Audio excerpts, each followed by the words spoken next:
La Bible quotidien, le verset du jour. Psaume chapitre 133, le verset 1, je cite.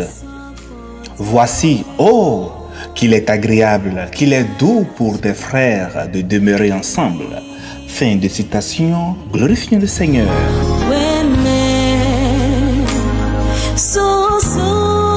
Le verset du jour nous enseigne que l'unité est un trésor précieux aux yeux de Dieu et il nous invite tous à cultiver cette unité au sein de notre communauté.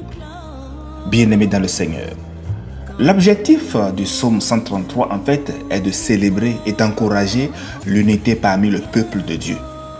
Les 3 versets de ce psaume disent « Voici, oh, qu'il est agréable, qu'il est doux pour des frères de demeurer ensemble. » C'est comme l'huile précieuse qui, répandue sur la tête, descend sur la barbe d'Aaron qui descend sur le bord de ses vêtements. C'est comme la rosée de l'Hermon qui descend sur les montagnes de Sion, car c'est là que l'Éternel envoie la bénédiction, la vie pour l'éternité.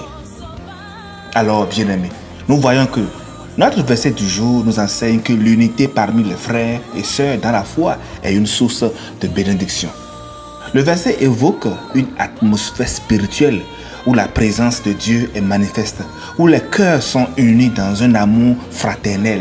Cette unité n'est pas seulement agréable aux yeux de l'homme, mais elle est aussi agréable devant Dieu. En tant que disciples de Christ, nous sommes appelés à vivre dans l'unité. Éphésiens 4, le verset 3 nous exhorte « Vous avez soin de conserver l'unité de l'esprit par le lien de la paix ». Il est crucial de rechercher la paix et l'harmonie au sein de notre communauté chrétienne, car c'est là que Dieu répand ses bénédictions. Jésus lui-même a prié pour notre unité dans Jean 17, le verset 21, afin que tous soient un, comme toi, Père, tu es en moi, et comme je suis en toi, afin que eux aussi soient en nous, pour que le monde croie que tu m'as envoyé.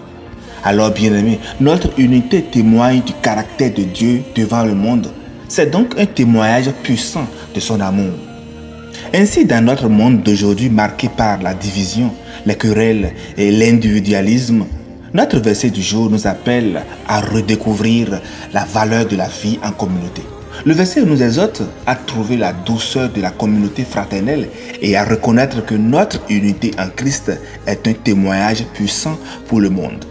La source de notre bénédiction en communauté, chers amis, c'est quand nous demeurons ensemble. Et nous devons noter cela, c'est quand nous demeurons ensemble dans un même esprit. Remarquez bien la phrase de la fin du chapitre, le verset 3, je vous l'ai dit. On dit « L'Éternel envoie la bénédiction ». Moi, en tant que croyant, j'ai toujours aspiré à vivre à l'endroit où le Seigneur envoie sa bénédiction. Parce que si le Seigneur envoie la bénédiction, aucune puissance au monde ne peut l'empêcher ni la retenir. Nous voyons si souvent le peuple de Dieu implorer la bénédiction. Ah, c'est très bien. Priez pour la bénédiction. Excellent. Cherchez même la bénédiction. Je comprends cela. Mais à mon sens, il est plus important de vivre à l'endroit où la bénédiction est envoyée. Mais quel est cet endroit? C'est l'endroit de l'unité, là où les frères demeurent ensemble dans l'unité. C'est là que le Seigneur a envoyé la bénédiction et même la vie pour l'éternité.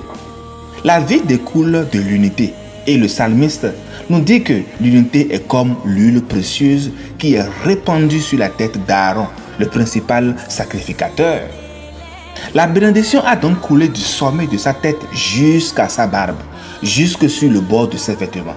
Nous voyons là un autre principe profond. L'unité coule de haut en bas. Elle ne monte pas des pieds à la tête, mais du haut en bas. Donc si nous sommes en communauté et cette communauté ne nous permet pas d'avoir la bénédiction, posons-nous des questions. L'unité du peuple de Dieu commence par l'unité de ses dirigeants. Lorsque les dirigeants du peuple de Dieu sont unis dans l'esprit, rassurez-vous, alors l'huile de l'onction coule vers le bas, sur le reste du corps de Christ. Et c'est dans cet endroit d'unité que Dieu envoie sa bénédiction. Nous n'avons donc pas à courir après la bénédiction. Nous n'avons pas à chercher à l'obtenir. Nous devons simplement remplir les conditions et rester là où il y a l'unité, là où l'Éternel envoie sa bénédiction. Chers frères et chères sœurs, la bénédiction de Dieu est dans l'unité. Soyons donc tous unis. Bonne méditation et grâce et union de Christ pour tous. Alléluia chez vous.